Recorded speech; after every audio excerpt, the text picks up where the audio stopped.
எல்லாருக்கும் வணக்கம். நாம கத்துக்கிற விஷயத்துல ஒரு பழமையான ஆனா ரொம்பவே சக்தி வாய்ந்த ஒரு கலை இருக்கு.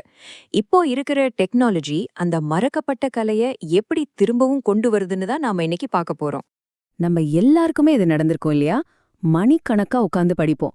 ஆனா பரீட்சை ஹால்ல போய் உட்கார்ந்தா படிச்சது எதுவுமே ஞாபகத்துக்கு வராது. அடடா, என்னடா இதுன்னு தோணும். ஆனா கவலைப்படாதீங்க, இதுக்கான தீர்வு ரொம்ப சிம்பிளான, நம்ம மறந்து போன ஒரு விஷயத்துல தான் இருக்கு. சரி, இன்னைக்கு நாம என்னென்ன பார்க்க போறோம்னு ஒரு சின்னதா பார்த்துடலாம். முதல்ல அந்த மறுக்கப்பட்ட கற்றல் கலைனா என்னன்னு தெரிஞ்சுக்கலாம். அப்புறம் அதை ஏஐ வச்சு எப்படி பிராக்டிஸ் பண்றதுன்னு பார்ப்போம். கடைசியா படிச்ச விஷயத்த எப்படி நம்ம வாழ்க்கையோட ஒரு பகுதியா மாத்திக்கிறதுன்னு பார்க்கலாம். வாங்க ஆரம்பிக்கலாம். வாங்க முதல் விஷயத்துக்குள்ள போலாம். இந்த டெக்னிக்கோட பேரு தான் கற்றலை சோதித்தல். இது ஏதோ புதுசா வந்த டெக்னாலஜி கிடையாதுங்க. நம்ம அறிவு எந்த அளவுக்கு ஆழமா இருக்குன்னு தெரிஞ்சுக்க நம்ம முன்னோர்கள் யூஸ் பண்ண ஒரு வழிதான் இது. அப்போ ஆக்டிவ் ரீகால், அதாவது கற்றலை சோதித்தல்னா என்ன? ரொம்ப சிம்பிள். ஒரு விஷயத்த படிச்சதுக்கு அப்புறம் புத்தகத்தையோ நோட்ஸையோ திரும்ப திரும்ப புரட்டி பார்க்கறதுக்கு பதிலா அதை மூடி வச்சுட்டு உங்க மனசுல இருந்து அந்த தகவலை வெளியே கொண்டு வர முயற்சி பண்றதுதான். இப்படி நீங்க மூளைக்கு வேலை கொடுக்கும்போது அந்த தகவல் ரொம்ப ஆழமா நீண்ட நாளைக்கு உங்க மனசுல பதியும். இதுதாங்க இதுல இருக்கிற மேஜிக். ஆச்சரியமான விஷயம் என்னன்னா, இன்னைக்கு நாம அறிவியல் பூர்வமா நிரூபிச்ச இந்த கருத்து நம்ம தமிழ் மரபுல எப்பவோ சொல்லப்பட்டிருக்கு. ஓதியது ஓதியவாறு அப்படின்னு ஒரு சொல்வழக்கே உண்டு.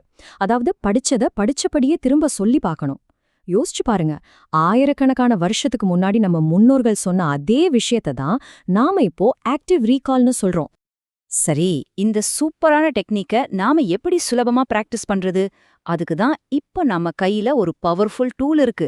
அதுதான் ஆர்டிஃபிஷியல் இன்டெலிஜென்ஸ், அதாவது ஏஐ. இது எப்படி தெரியுமா?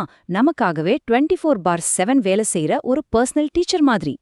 இந்த ஏஐ டீச்சரை வச்சு நாம 3 வழியில பிராக்டிஸ் பண்ணலாம். 1, நமக்கு நாமே குவிஸ் ரெடி பண்ணலாம்.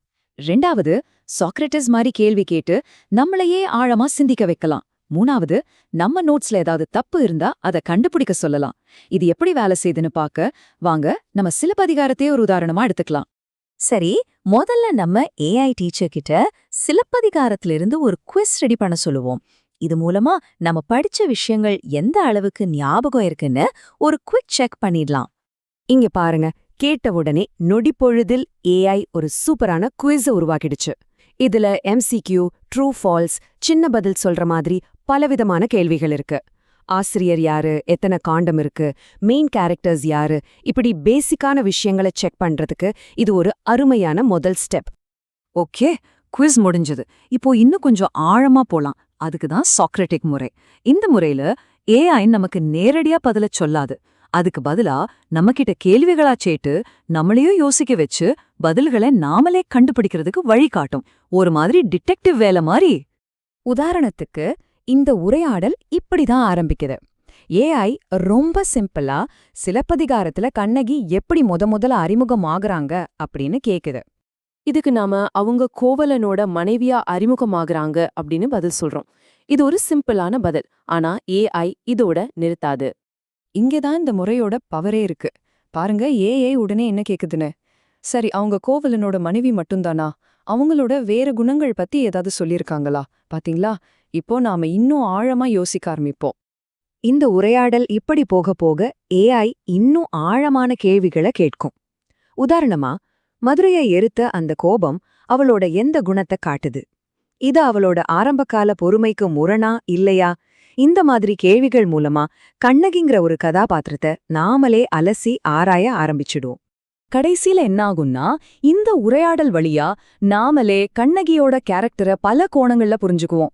முக்கியமா கவனிக்க வேண்டியது, ஏஐ நமக்கு பாடம் நடத்தல, நாமளே விஷயத்த கத்துக்கிறதுக்கு ஒரு வழிகாட்டியா மட்டும் இருந்திருக்கு.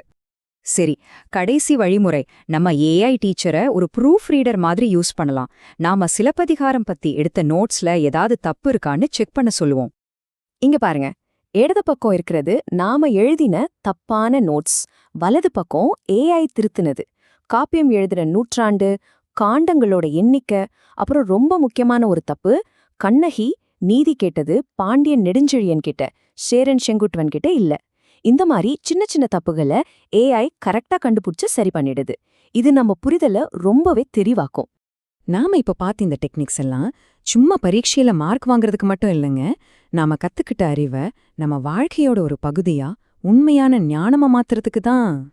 அப்போ இன்னைக்கு நாம தெரிஞ்சுக்கிட்ட முக்கியமான 4 விஷயங்கள் என்னென்னு ஒரு தடவை பார்த்துடலாம். 1. ஞாபக சக்திக்கு சும்மா படிக்கிறத விட ஆக்டிவ் ரீகால் தான் பெஸ்ட். 2. ஏஐ வச்சு உடனுக்குடனே குவிஸ் ரெடி பண்ணி பிராக்டிஸ் பண்ணலாம். 3. ஏஐ கூட சாக்ராட்டிக் முறையில பேசுறது மூலமா ஆழமான புரிதல் கிடைக்கும். 4. நம்ம நோட்ஸ்ல இருக்கிற தப்புகளை ஏஐ வச்சு சுலபமா திருத்திக்கலாம். நம்ம வள்ளுவர் எவ்வளவு அழகா சொல்லிருக்காரு பாருங்க. கற்க கசடர கற்பவை கற்றபின் நிற்க அதற்குத் தக. அதாவது கத்துக்கிற விஷயத்த தப்பில்லாம கத்துக்கணும். கத்துக்கிட்ட பிறகு அதுக்கு தகுந்த மாதிரி வாழணும். நாம இன்னைக்கு பார்த்த இந்த பயிற்சிகள் நாம கத்துக்கிற விஷயத்த அப்படி கசடர, அதாவது பிழை இல்லாம கத்துக்கிறதுக்கு கண்டிப்பா உதவும். இப்போ கேள்வி உங்ககிட்ட தான். நீங்க அடுத்த கத்துக்க போற ஒரு சப்ஜெக்ட்ல மாஸ்டர் ஆகிறதுக்கு உங்களுடைய இந்த புது ஏஐ டீச்சரை எப்படி யூஸ் பண்ண போறீங்க? யோசிங்க, கண்டிப்பா முயற்சி செஞ்சு பாருங்க.